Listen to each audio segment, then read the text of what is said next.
करा सुरुवात होता. हरे राम राम राम हरे हरे, हरे कृष्णा कृष्णा कृष्णा हरे हरे. हरे राम राम हरे हरे, हरे कृष्णा कृष्णा कृष्णा हरे हरे. हरे राम राम राम हरे हरे, हरे कृष्णा कृष्णा कृष्णा हरे हरे. हरे राम राम राम हरे हरे, हरे कृष्णा कृष्णा कृष्णा हरे हरे.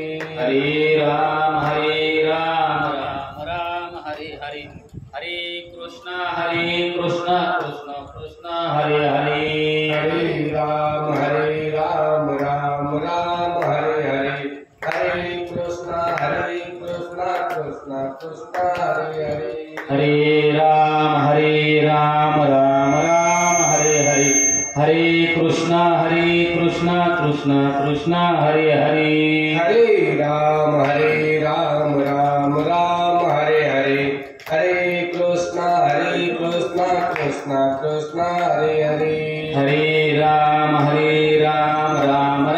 हरे हरे, हरे कृष्णा कृष्णा कृष्णा हरे हरे. हरे राम राम हरे हरे, हरे कृष्णा कृष्णा कृष्णा हरे हरे. हरे राम राम हरे हरे, हरे कृष्णा कृष्णा कृष्णा हरे हरे. हरे राम राम हरे हरे, हरे कृष्णा कृष्णा कृष्णा हरे हरे. हरे राम राम हरे हरे, हरे कृष्णा कृष्णा कृष्णा हरे हरे. हरे राम राम हरे हरे, हरे कृष्णा कृष्णा कृष्णा हरे हरे. हरे राम राम हरे हरे, हरे कृष्णा कृष्णा कृष्णा हरे हरे. हरे राम राम हरे हरे, हरे कृष्णा कृष्णा कृष्णा हरे हरे. पुंडलीक वरदे हरिट श्री ज्ञानदेव तुकाराम प्रभुरामचंद्र भगवान की जय. माऊली ज्ञानेश्वर महाराज की जय. जगद्गुरु तुकाराम महाराज की जय. श्री संत नामदेव महाराज की जय.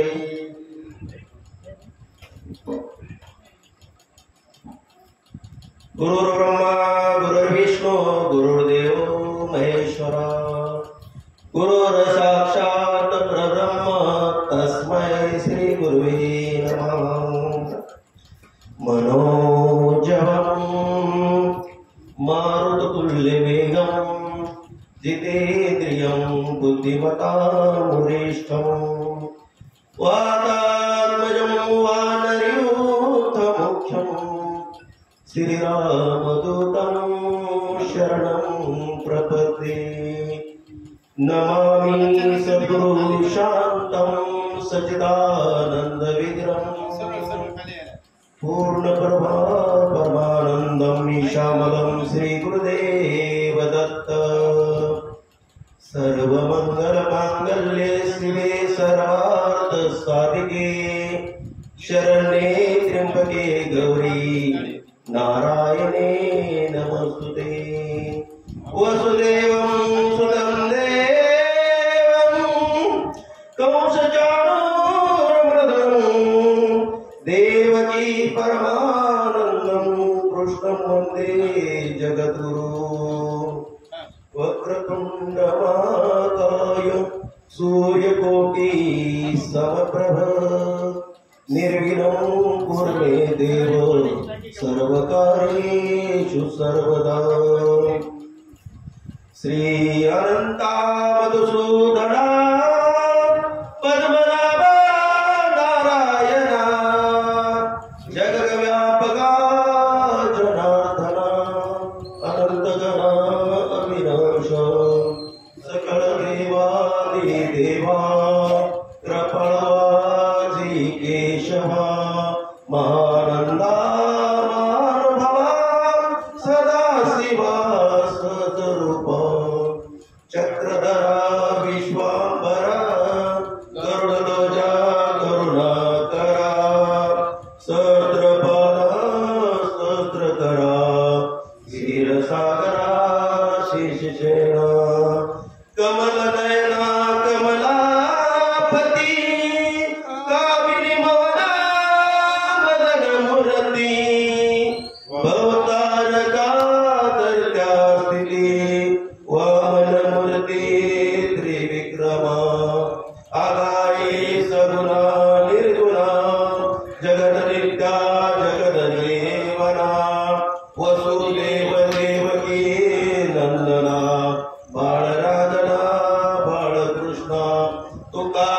लोटांगणी मद ठाव द्यावा हीच चरणी हेची करितासे विनवनी भवबंधने सोडवावी सकळ देवादी देवा कृपळाजी केशवा महानंदा मानभवा सदाशिवा सदरूपा चक्रधरा विश्वांबरा गरुडध्वजा करुणाकरा सहस्रपादा सहस्रकरा क्षीरसागरा शेषशयना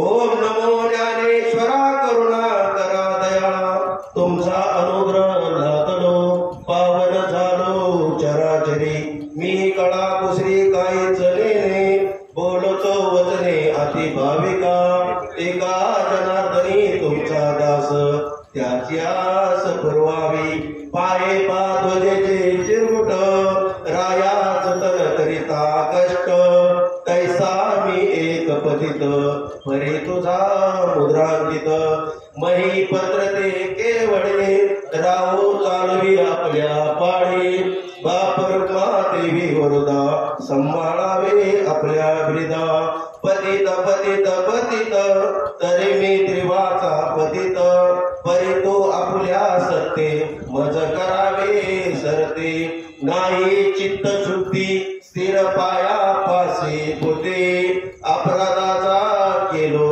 तुका म्हणे काय बोलो पुंडलिक वरदर श्री ज्ञानदेव तुकाराम प्रभु रामचंद्र भगवान की जय माऊली ज्ञानेश्वर महाराज की जय जगद्गुरु तुकाराम महाराज की जय पत्रं पुष्पं फलं तोयं यो मे भक्त्या प्रचयति तदुक्त प्रथमश्मानि प्रेतात्मनम्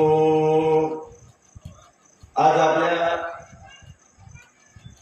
कोथरूड तालुका माजलगाव जिल्हा बीड आपल्या या गावामध्ये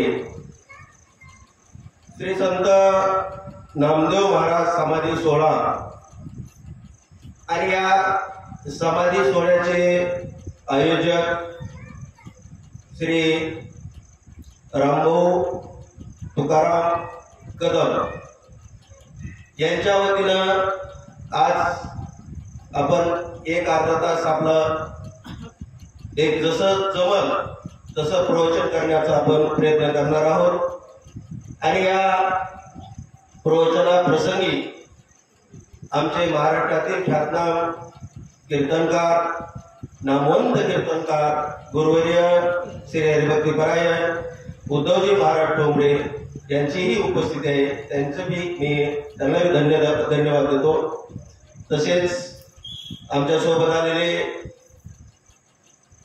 खोत महाराज परमेश्वर महाराज खोत यांचंही त्यांनाही धन्यवाद देतो तसेच श्री हरिभक्तीपरायण गायकवाड महाराज यांचेही मी यांनाही धन्यवाद देतो आणि आपण श्रोते मायबाप सर्व कोथरूड गावातील सर्व गुरुजन आणि वडीलधारी मंडळी सर्वांच्या चरणी नतमस्तक होतो।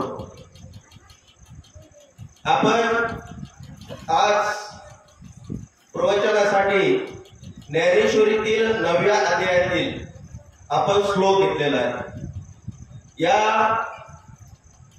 श्लोकामधून भगवान श्रीकृष्ण अर्जुनाला सांगतात की पत्रं पुष्पं फलं तोयं यो मे भक्त्या प्रचयति तदुक्त प्रथमश्मानि प्रेतात्मनं। खरोखर माझं हे 6वंच प्रवचन आहे सध्या सांगायचं झालं, कारण काय मी प्रवचन अगोदर आता सुरुवात केली त्याच्यामुळे हे मी एवढं असं महाराजासारखं एवढं सांगेल असं अगोदर म्हणजे डोक्यातून भरून टाकला। कारण काय मी पत्रिकेमध्ये समाज प्रबोधनकार, कारण काय समाजामध्ये आपण प्रत्येक गावामध्ये समाजामध्ये अनेक शासनाच्या जे योजना असतील याचे प्रत्येकापर्यंत लाभ व्हावा, म्हणजे ही भावना असते. म्हणून मी समाज प्रबोधनकार म्हणून प्रवचनामध्ये लिहिलेलं असतं. आपण खरोखर पत्रम पुष्पम फलम तोयम म्हणजे काय? एक सध्याच्या काळामध्ये आपण पाहता की एक जल लोटा, बरोबर आहे, एक जल लोटा पाण्याचं, म्हणजे सध्या महादेवाचा सर्व महाराष्ट्राला नव्हे जगाला सध्या वेळ लावलाय की आपण श्री महादेव शंकराला, भोलेनाथाला आपण प्रेमानं, भावनेनं, श्रद्धेनं जर आपण त्या परमात्म्याला, भगवान श्रीकृष्ण असतील किंवा महादेव शंकर असतील किंवा माझे बजरंगबली असतील, पांडुरंग परमात्मा असतील, ज्ञानेश्वर माऊली असतील, तुकाराम महाराज असतील, या सर्वांना आपण प्रेमानं आणि श्रद्धेनं त्यांच्यावर श्रद्धा ठेवली तर आपल्याला कुठलंही, ते परमात्मा, ते भगवान श्रीकृष्ण असतील, हे आपल्याला कुठल्याही गोष्टीची कमी पडू देणार नाही. आणि आपल्याला काय पाहिजे, आपण एवढं करतो कशासाठी नेमकं, आपण करायचंय काय, पहिले हे लक्षात घ्या. आपण प्रत्येक जण माणूस सकाळी उठल्यापासून थेट रात्री संध्याकाळी 11-12 वाजेपर्यंत पैशासाठी लावलेलं आहे. कुणी असं सांगावं मला की आम्ही पैशासाठी, कळतच नाही. पण प्रत्येक माणसाचं संसारामध्ये आल्याच्या नंतर आपण पैसा कमवणं हे तर आपलं कामच आहे. आणि ते कमवल्याशिवाय आपल्याला पर्यायही नाही. आपण खाणार काय? एक आपला संसार असतो, नवरा बायकोची जोडी, मुलं मुली, नातवंड, असा मोठा परिवार असतोय. जगायचं कसं? त्यासाठी प्रत्येक जण आपण पैशासाठी धावतो. आणि हे करत असताना संसार करून आपण प्रपंच करावा. आणि प्रपंच करत असताना आपण श्रीकृष्ण भगवान असतील, आपण ज्या देवावर श्रद्धा ठेवू, त्या देवाची आपण मनातून जर भावना केली तर ते देव तुम्हाला प्राप्त झाल्याशिवाय राहणार नाही. खरं तर आपण सकाळी उठल्यापासून परमेश्वरावर भार द्यायचा. भार, तुम्ही म्हणता भार, मग काय द्यायचा भार? हे परमात्मा, हे बजरंगबली, की हे बाबा, आज माझ्याकडून कुठलाही कार्य जे करायचंय मला, हे निरपेक्षपणे कार्य माझ्याकडून करून घ्या. आणि ज्या वेळेस आपण स्वच्छ मनानं, निश्चळ पाण्यासारखं आपण ज्या वेळेस मारुतीचं दर्शन करून निघू आणि ज्यावेळेस मनात जर ठरवलं तर तुमचा दिवस एक आनंदीमय, समाधानकारक झाल्याशिवाय राहणार नाही. तसं महादेव शंकर असतील, पत्रम पुष्पम फलम तो, तुम्हाला देवाला काय पाहिजे? देवाला सोन्याची ताटामध्ये महाप्रसाद दिला म्हणजे देवाला गरज नाही. देवाला फक्त एक स्वच्छ मनानं, श्रद्धेनं, भावनेनं तुम्ही पान, फूल, फळ आणि विशेष म्हणजे देव, तुम्ही म्हणताना आम्ही कुठले फुलं व्हायचे, तुम्ही कुठलंही फुल अर्पण करा, कुठलंही फुल अर्पण करा. देव हा श्रद्धेनं, देव तुमचं फुल स्वीकारेल. आणि त्या स्वीकारल्याच्या नंतर पण श्रद्धेने केलं पाहिजे. तुम्ही आता आपण संसारामध्ये जे आहे असे अनेक म्हणतात, नुसतं वरून वरून बोलतात, पण मनातून त्यांची भावना नसते. ज्या वेळेस आपल्या मनातून तुम्ही पूर्ण काम करता त्यावेळेस तुम्हाला त्याचं समाधान मिळेल. आणि समाधान मिळण्यासाठी आपण आपलं मन स्वच्छ ठेवलं पाहिजे, आपली बुद्धी स्वच्छ ठेवली पाहिजे. आपण कुठलंही कार्य करताना आपण एक चांगलं काम करायचंय हीच भावना ठेवली पाहिजे. आणि एखादं एक उदाहरण सांगेन मी तुम्हाला, जे की एखाद्या वेळेस आपल्या शेजारी कुटुंब आहे आणि त्या कुटुंबामध्ये एखाद्या मुलानं एखादं मोठं शोरूम टाकलंय आणि शोरूम टाकल्याच्या नंतर टाकायचं ठरवलंय, तरी टाकलं नाही ठरवलंय आणि सहज विचारलं शेजाऱ्याला, शेजारची पार्टी थोडी मोठी होती, त्या पार्टीला विचारलं, जरा मोठे माणसं असतात ना जरा श्रीमंतीनं, त्यांना विचारलं की बाबा आम्ही असं शोरूम टाकतोय, काय करावं कसं करावं. कारण काय गरीब जी असतात, गरीब कुटुंब हे मोठ्यांचा सल्ला घेतात किंवा त्यांना वाटतं की आपण त्यांच्या सल्ल्यानं आपलं काहीतरी चांगलं होईल अशी त्यांची भावना असते. परंतु जे मोठे माणसं असतात सगळे चांगले असतील असं नाही. त्यांच्या मनामध्ये अरे हे जर शोरूम टाकायला तर आपल्या मुलाने काहीच केलं नाही, आपला मुलगा तर इथंच आहे आणि हे जर शोरूम टाकतात हे तर वरी जाईल, ही भावना नकोय. असं एका अभंगामध्ये सांगितलंय, जे की असल्या जे कुबुतीचे लोक तसल्या माणसाची तुम्ही सावली सध्या पडू देऊ नका, सावली सध्या पडू देऊ नका. ज्या वेळेस त्याची तुमच्यावर सावली पडेल तशी ती कुबुती आपल्यामध्ये येईल. म्हणून आपण कुठलाही जे विचार करत आहोत तो विचार चांगल्या पद्धतीने म्हणजे केला पाहिजे. भगवान म्हणतात, हे अर्जुना, जो कोणी मला भक्तिभावाने एखादे पान फूल फळ पाणी यापैकी काही उपलब्ध असेल ते मी तुम्हाला सांगितलं आता, ते की कुठलंही फुल असू द्या, देव म्हणणार नाही तुम्हाला, फक्त देव फक्त पाहतो श्रद्धा किती या माणसामध्ये, भाव किती, आणि त्या भावनेतून तितकंच आपण प्रेमाने भगवान श्रीकृष्ण ते स्वीकारतात. आज आपण जर पाहिलं तर उच्च नीच काही नेणे भगवंत, दिसते भाव भक्ती देखोनिया. भगवान भक्ताचा भगवान भक्ताचा भाव पाहतो. तुम्हाला मी एक उदाहरण सांगेन की ज्या वेळेस आपण कुठलंही कार्य करत असताना, मी माजलगाव तेलगाव रस्त्यावर एक दिवशी 8-9च्या टायमाला मी चाललो होतो. 8-9चा टाइम होता आणि 9चा टाइम असताना खामगाव पंढरपूर रस्ता खूप मोठ्या भेगा पडल्या त्या रस्त्यावर. आणि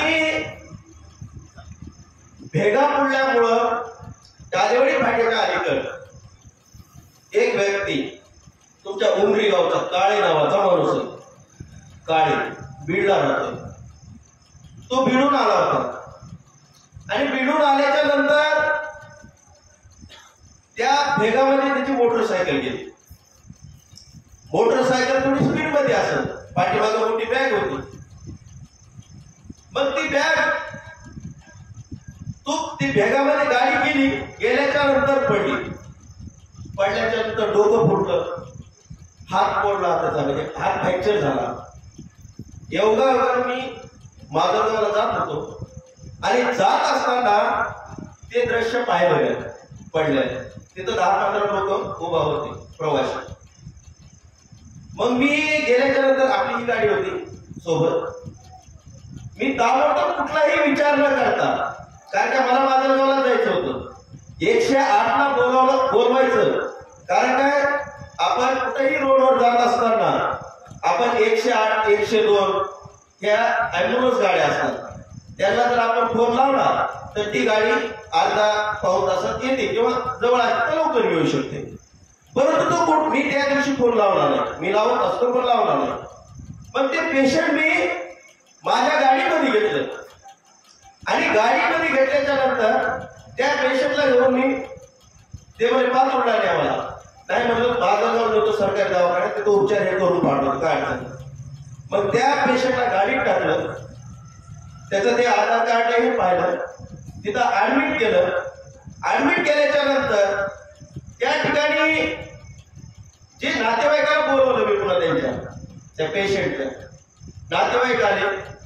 मग त्या पेशंटचे टाके हे दिले, त्यांना उपचार सुरू केला. आणि उपचार सुरू केल्यानंतर म्हणलं मी येतो, मला थोडी गडबड होते, म्हणलं मी येतो. तर त्या ठिकाणी जी नातेवाईक होते त्या नातेवाईकांनी मला 200 रुपयाची नोट काढली.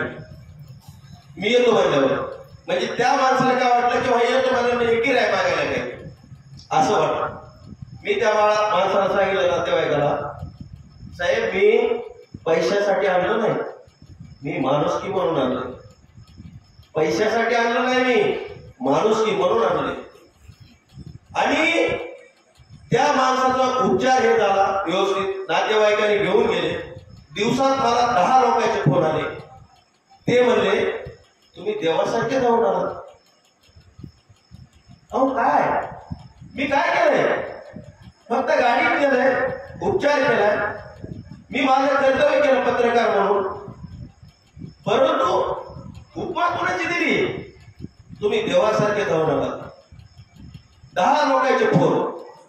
म्हणजे मला सांगायचंय की आपण काम करत असताना संसारामध्ये आपण चांगलं करण्याचा प्रयत्न केला पाहिजे.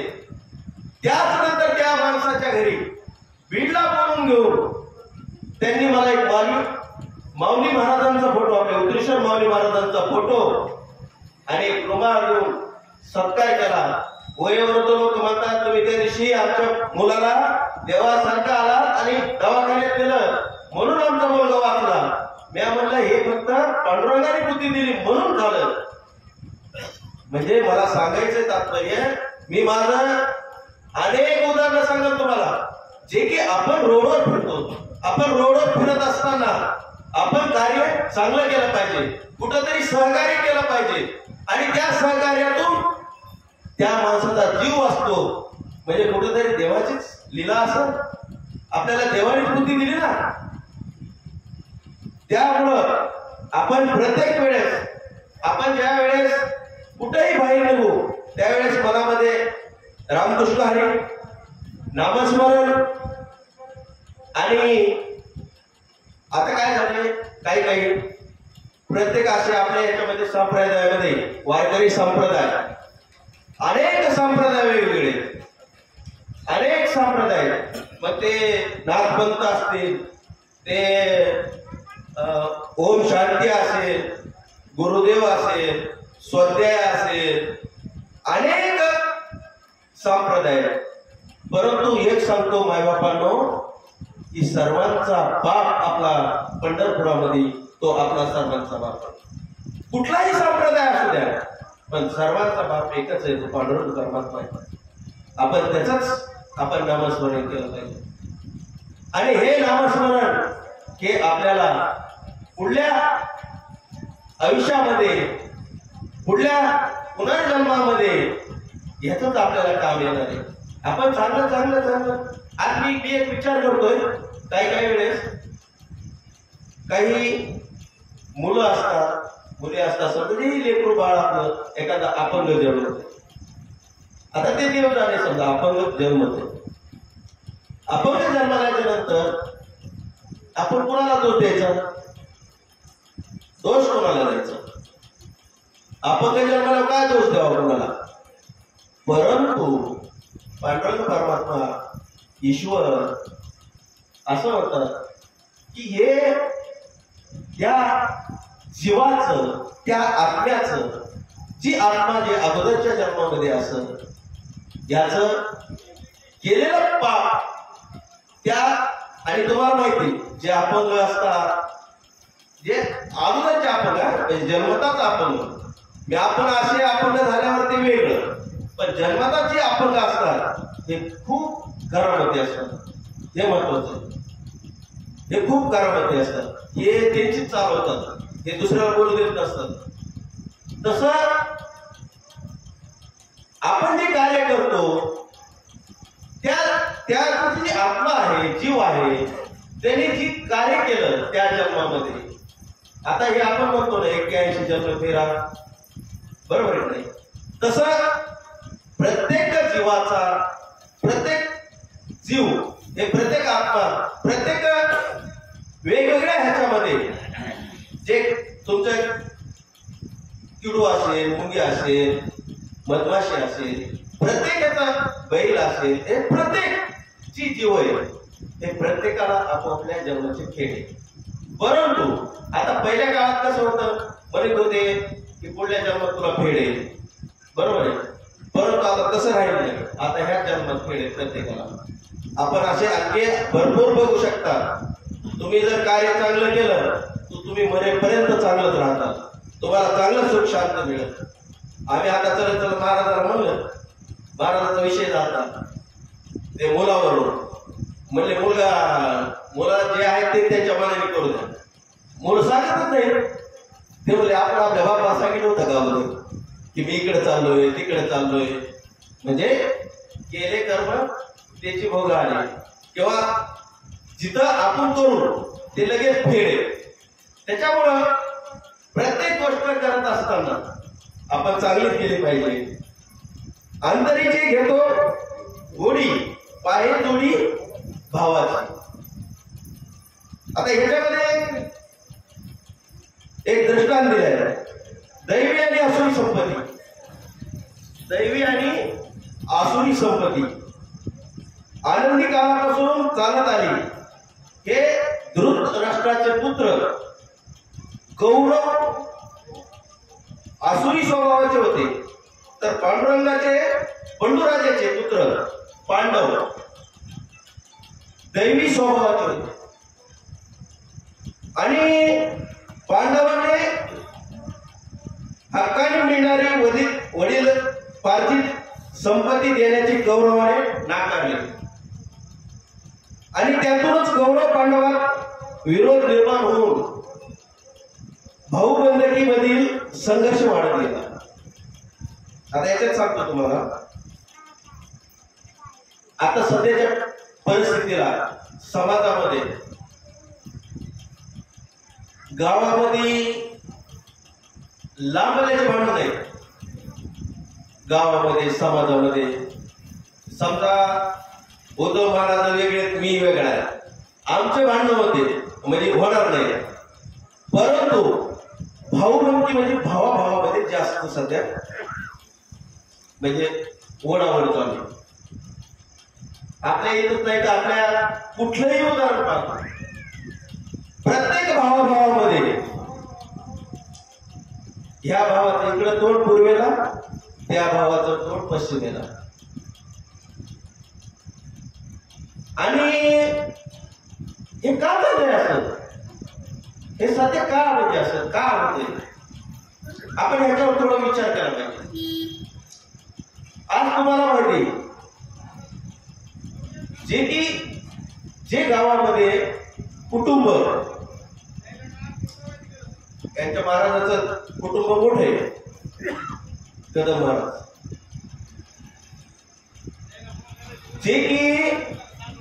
जे कुटुंब आहे हे कुटुंब नवरा बायको जोड, 5 भावाचं कुटुंब आणि त्यांच्या मुलांचं कुटुंब, त्यांचे नातवंड, हे सर्व असं क्वचित कुटुंब बघायला मिळते गावामध्ये. आणि ते खरोखर मी तर म्हणेन देवरूप आहे कुटुंब, देवरूप. त्याला मी उपमा देईन. खरोखर म्हणजे ते ज्यांचं कुटुंब असं गावामध्ये कुणाचंही असतं, जे एकत्र एक 10-20 लोकांचे कुटुंब एकत्र आहे, आणखीही वाटले नाही कुठलीच, आणि एकत्र स्वयंपाक होतोय. खरोखर मी धन्य मानल त्या कुटुंबाला. सध्या परिस्थिती पाहिलं तर ह्या भावाची कोर्टात केस, त्या भावाची कोर्टात केस. काय चाललंय हे नेमकं? त्याच्यामुळं आपण हे कुटुंब जपलं पाहिजे. आता आम्ही जवळपास 5-7 वर्ष झाला असेल किंवा 10 वर्ष झाला असेल अखिल भारतीय वारकरी मंडळ, मी महाराष्ट्र राज्य कमिटी सदस्य म्हणून काम करतो, प्रकाशजी महाराज खोतले यांचं. आणि त्या पिरियडमध्ये आम्ही महाराष्ट्र शासन आरोग्य विभाग आणि अखिल भारतीय वारकरी मंडळ यांच्या माध्यमातून आपण कुपोषण निर्मूलन शाळा घेतल्या. कुपोषण निर्मूलन शाळा कशासाठी घेतल्या? कशासाठी घेतल्या कुपोषण? जे की आपल्या गावामध्ये जे गरोदर महिला असतात समजा कुपोषित बालक होऊ नये यासाठी महाराष्ट्र शासनानं थोडं म्हणजे वारकरी मंडळाचा साथ घेऊन आपण एक भंडारा असेल, अमरावती, परभणी, नाशिक, अकोला या ठिकाणी आम्ही 300-400 महाराजांना एक कार्यशाळेमध्ये प्रशिक्षण दिलं. जे की प्रत्येक महाराजानं काय करायचं? आपण श्रीमद भागवत कथा लावतो, रामायण लावतो, शिव महापुराण कथा लावतो आणि या शिव महापुराण कथेतून आपण शेवटचे 15 मिनिटं, 10 मिनिटं, 20 मिनिटं आपण प्रत्येक समाजाला, कुटुंबातील जे भेदभाव आहे, ते भेदभाव नष्ट करण्याचा, एकत्र कुटुंब यावं ही भावना आणि त्याच अनुषंगानं जे कुटुंबामध्ये आपली जी गरोदर महिला असते कुटुंबामध्ये, आता कुठल्याही घरी घ्या, आपण जे कुटुंब असतंय त्या कुटुंबामध्ये एक 5 जणांचं किंवा 8 जणांचं कुटुंब आहे. त्यावेळेस आपण पुरुष मंडळी अगोदर जेवण करून घेतो आणि अगोदर जेवण केल्याच्या नंतर आपल्या महिला मंडळ पुरात त्यानंतर जेवण करतात. आणि काही वेळेस जर समजा घरी थोडी काय होतं, स्वयंपाक जेवतेम बनवलेला असतो, आपण पुरुष मंडळी फुल जेवण बाजूला सरतो, परंतु महिला मंडळ आपलं जे काय शिळपात असं, जे काय राहिला असतंय म्हणजे तुम्ही असं समजता की काही नसतं केलं असतंय, परंतु महिला मंडळ आपलं शिळपात जे राहिलेलं ते खाण्यावर त्यांचा भर असतो. आणि जर समजा ती आपली गरोदर महिला असेल, आपल्या घरामध्ये सून असेल, मुलगी असेल आणि त्या जर सुनानी जी समजा आपली सून आहे, गरोदर आहे, त्या जर महिलेने शिळपात जर खाल्लं तर त्या बाळाची हे होणार आहे, बाळ जी सदृढ बनणार आहे, ते बनल का? नाही बनणार. त्याचं कारण असं आहे की आपण प्रत्येकानं अन्न हे स्वच्छ, चांगलं, सात्विक प्रत्येकाने खाल्लं पाहिजे. आणि जर समजा त्या महिलेनं शिळपातळ जर अन्न खाल्लं तर त्या बाळाची वाढ चांगली होणार नाही.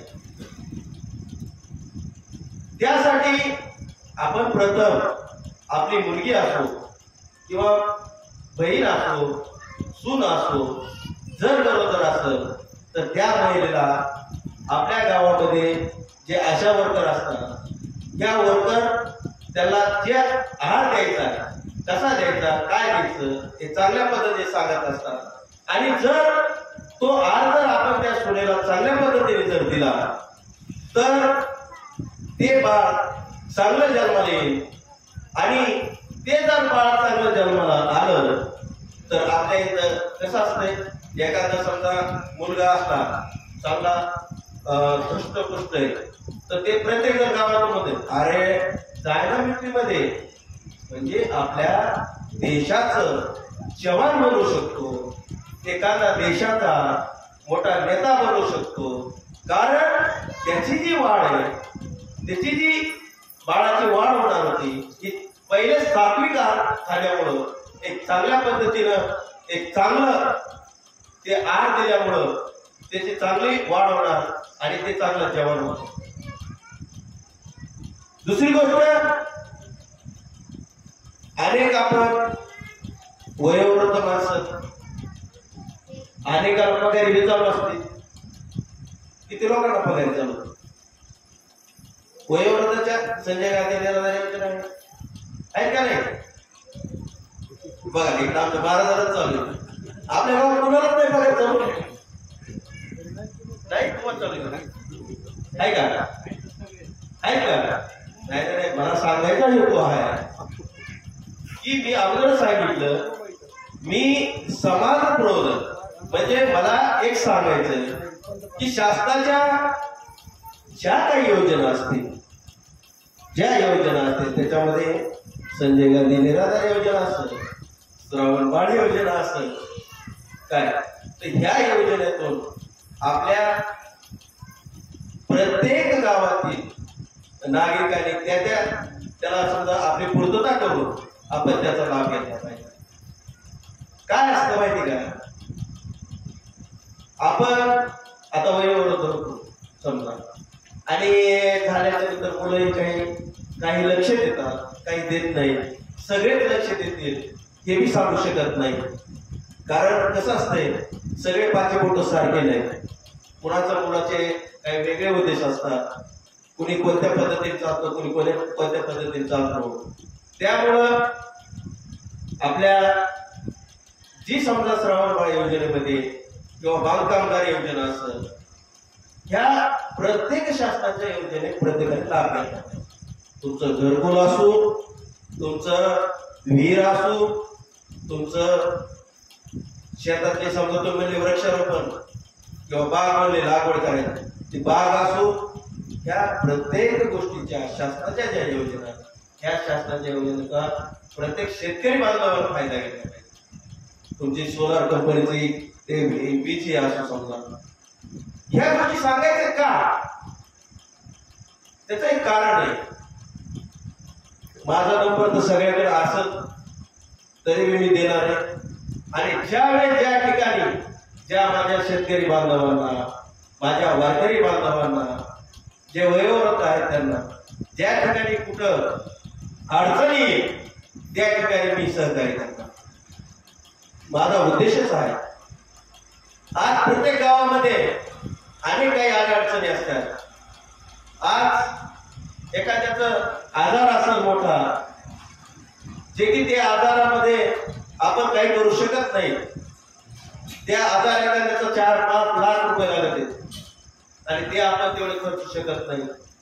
त्या ठिकाणी मला फोन करा. त्याची जबाबदारी आपण घेऊ. आपण ती तुमची पूर्तता करण्याचं काम करू. आम्ही त्याच्यासाठी तुमचा रुपया मागणार नाही हे पहिली गोष्ट लक्षात ठेवा. तुम्ही म्हणता तुम्ही पैसे घेता राहू पैसे मागणार नाही. तुमचं जी दवाखान्याचं काम असेल तर ते काम करण्यासाठी आम्ही कधीही तत्पर असतो. हे सांगायचं कशासाठी आज प्रत्येकापर्यंत गेलं पाहिजे. आज काय माहिती का तुम्ही सरकारी दवाखान्यात जात नाही. शेतकरी बांधव आपले किंवा आपलं कसं आपण मराठा समाज की थोडं जरा वेगळं असतं जात नाहीत. आपण पैसा जास्त ना आपल्याकडे त्याच्यामुळे जात नाही. पण प्रत्येक बांधवांना सरकारी दवाखान्याचा लाभ घेतला पाहिजे. प्रत्येक बांधवांना जिल्हा परिषद शाळेचा लाभ घेतला पाहिजे. तुमची जिल्हा परिषद शाळा नंबर 1 बरोबर आहे आणि याचा लाभ घेतला पाहिजे. प्रत्येकाने आपले मुलं मी म्हणणार नाही तुम्हाला इंग्लिश स्कूल मध्ये घालू नका परंतु इंग्लिश स्कूल पेक्षाही चांगलं दर्जेदार शिक्षण तुम्हाला जिल्हा परिषद शाळेमध्ये मिळू शकते. पण ते आपण केलं पाहिजे. आज मी तुम्हाला एक उदाहरण सांगेन. कासारी बोडक्याचं एक पालक आहे त्याचं नाव पण सांगतो शिवाजी चोपडे नावाचा मुलगा आहे. त्याची मुलगी जिल्हा परिषद शाळा कासारी येते पहिली दुसरी. मला सांगायचं तात्पर्य आहे का त्या मुलाला विचारलं तू कुठे टाकली मुलगी म्हणजे जिल्हा परिषद शाळेला. जिल्हा परिषद शाळेला ते मला माझा ऐका मी जिल्हा परिषद शाळेत टाकली पण ज्यावेळेस दुसऱ्या शाळा मी नाव घेणार नाही दुसऱ्या शाळेत इंग्लिश स्कूलचं कुठल्याच नाव घेणार नाही त्या इंग्लिश स्कूलमध्ये पहिलीच्या विद्यार्थ्याला 30,000 ते 40,000 रुपये लागतात वार्षिक. 30,000 रुपये गृहीत धरा. 30,000 रुपये देण्यापेक्षा मी ते पैसे सुकन्या योजना पोस्टाचं खातं खोललेलं आणि त्या योजनेमध्ये टाकले. मी दर वर्षाला 30,000 रुपये जी शाळेत तिकडे टाकायचे ते मी इकडे टाकतो आणि जिल्हा परिषद मध्ये शाळेमध्ये चांगल्या पद्धतीचं शिक्षण घेण्याचं काम माझी मुलगी करते. म्हणजे लक्षात ठेवा, त्या पालक जे आहे त्या पालकाचे एक तर पैसे लग्नापर्यंत किती होते, भरपूर पैसे होते, लाखो रुपये होते.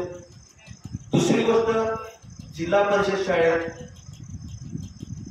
एक चांगलं शिक्षण मिळत आणि शिक्षण मिळतात.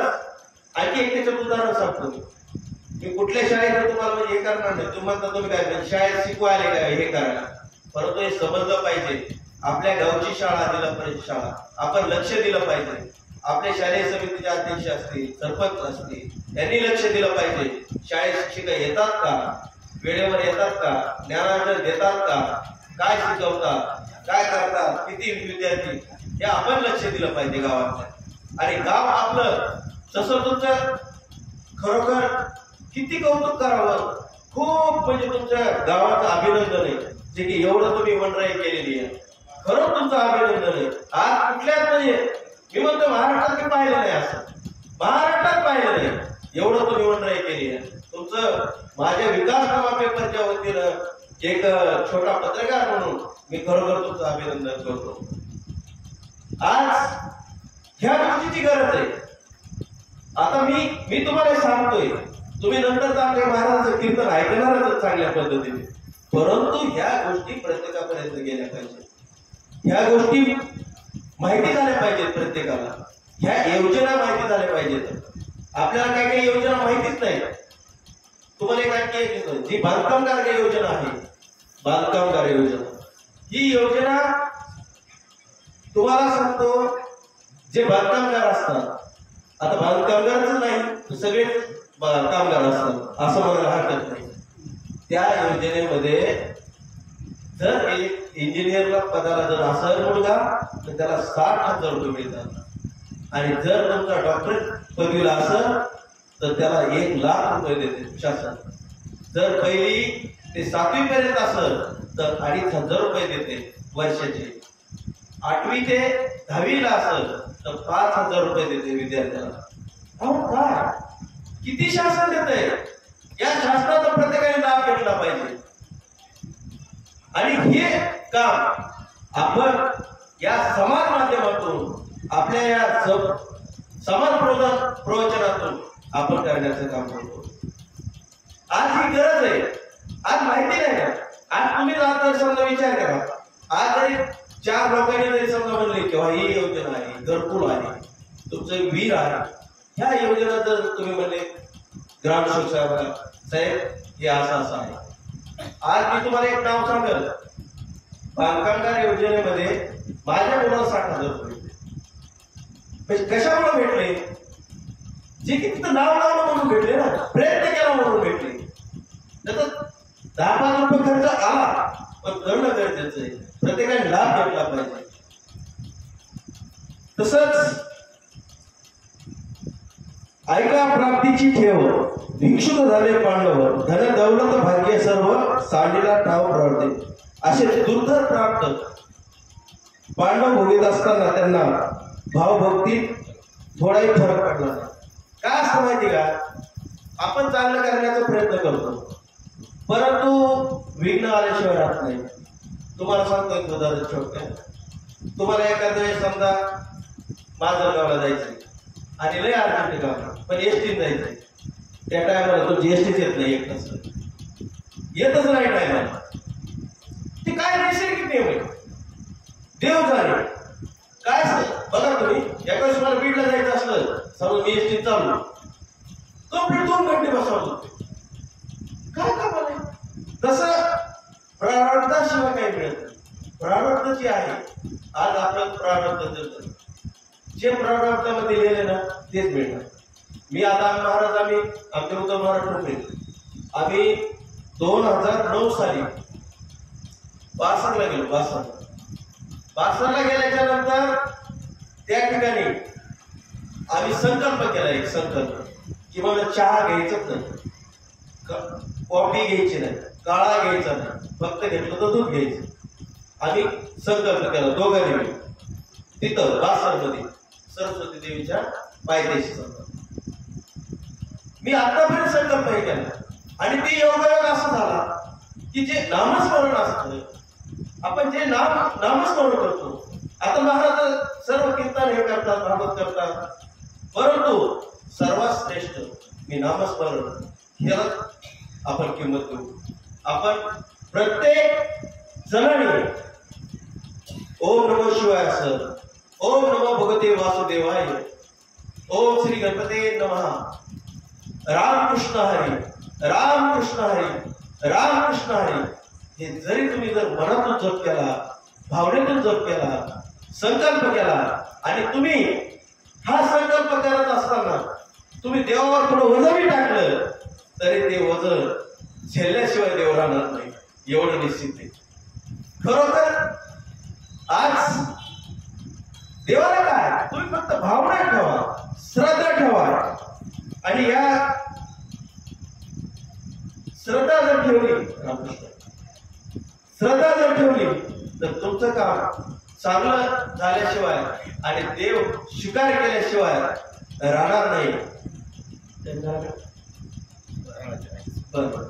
तर खरोखर म्हणजे आपण या श्लोकातून एक भाव, श्रद्धा हे दोन शब्द महत्वाचे. त्याच्यामुळे तुम्हाला मी सांगितले थोडक्यात पत्रम पुष्पम फलम तोय. आपण जर देवाला श्रद्धेने श्रद्धेने जर कुठलंही पान, फूल, फळ आणि पाणी जर अर्पण केलं तर परमात्मा तो स्वीकारतो आणि ती आपली मनोकामना पूर्ण केल्याशिवाय राहत नाही. हे आज या श्री संत नामदेव महाराज समाधी सोहळ्यानिमित्त मला 4 शब्द थोडके मोडके, कारण काय मी मोठा नाहीच, लय छोटा आहे, बोलण्याची मला भाऊनी संधी दिली आणि तुम्ही एवढे मोठे, खरोखर तुम्ही गुरुवर्य वयोवृद्ध, तुमच्या चरणी खरंच मी नतमस्तक होतो. तुम्ही माझे 4 थोडके मोठे शब्द ऐकून घेतले त्याबद्दल मी तुमचा सर्वांचा आभारी आहे. बसायला विठला विठला विठला विठला दाता विश्वात्मकी देवी वागिनी तोषावे तो सोनी द्यावे पसारे दानही जे कांची व्यंकटे सांडो तया सत्कर्मी वाढो भूता परस्परे पडो मैत्र जीवांचे दुरितांचे फिर जाओ विश्वस्वधर्म सुरे पाहो जो देवांची तो ते लाभो प्राणी जात वर्षत सकळ मंगळे विश्वरक्षकांचे मांद्याळे अनावरत भूमंडळी भेटो तया भूता चला कल्पत वसे अर्भ चेतना चिंतामणीचे गाव गोरती चरण हो पियुषांचे चंद्रलेले आचरा मार्कंड दे तापहीन ती सवाई सदा सज्जन वैरी होतो किंबहुना सर्व सुखी पूर्ण निरोगी भजी दो आदि पूर्वी आखंडित आणि ग्रंथोपजीवे विशेषी लोके द्रष्टा दृष्ट विजय होवाविदे एक मने श्री विशेष राहो आ होईल दान बसावो एने वरदान देवो सुखिया एने वरदान देवो सुखिया दाला एने वरदान देवो सुखिया दाला कुंडलिका हृदय होता गडावा तुझे कारणी देहा माता पडावा उपेश्वर को ग्रहवटानंदा रघुनायका मागणी जाता ज्या ज्या ठिकाणी मनदाय माझे त्या त्या ठिकाणी निजरूप तुझे मी ठेवितो मसंख्या ठिकाणी ते तुझे सदृपाय दोन्ही उपासनेला दडता नमावे भूदेव संतासी सदा नमावे सत्कर्मयोगी वैगाल भावे सर्वामुखी मंगल बोलवावे जय जय रघुवीर समर्थ कुंडलिका श्री ज्ञानदेव पंढरीनाथ भगवान की जय माऊली ज्ञानेश्वर महाराज की जय जगद्गुरु तुकाराम महाराज की जय श्री संत नामदेव महाराज की जय. हॅलो पपाळ महाराज 1990 सालपासून तुम्ही रस्त्यावर आहेत, पत्रकार आहेत, समाज प्रबोधनकार आहेत. कारण की मी छोटा होतो एकदम आळंदीला असता तुमचं आदिनाथ महाराज, राधाकृष्ण पाटील ह्या स्वात्यामध्ये तुमचं खूप योगदान आहे. आणि विडीत पिढीत आवते मुलाला आमच्या गावचा रस्त्यावर पडला होता. देव बरोबर आहे, कारण की तुम्ही आजही रस्त्यावर आणि आहे ती तेलगाव चौकामध्ये. कारण की कुठं पंढरपूरच्या मार्गावर म्हणा, माजलगावच्या, परळीच्या म्हणा, बीडच्या रस्त्यावर रात्रंदिवस. कारण तो जगाच्या कल्याणा संताच्या एक होती, देह कष्टवेती परोपकार. आम्ही नुसतं सांगतो, परंतु तुम्ही कृतीमध्ये तुमचे रात्र दिवस तुम्ही उभे रस्त्यावर आहेत. मला तरी खूप आनंद वाटला. कारण की एवढं तुम्ही खेड्यापाड्यात, आता ह्या भक्त मंडळाचा हरिपाठ चालू होता, मला काय फार वेळ नाही महाराज, कोणी सांगितलं नाही, कारण हे गावाल्याने बोलावे. परंतु थोडं तुमच्या सर्वांची इच्छा माझी इच्छाच आहे बोलण्याची.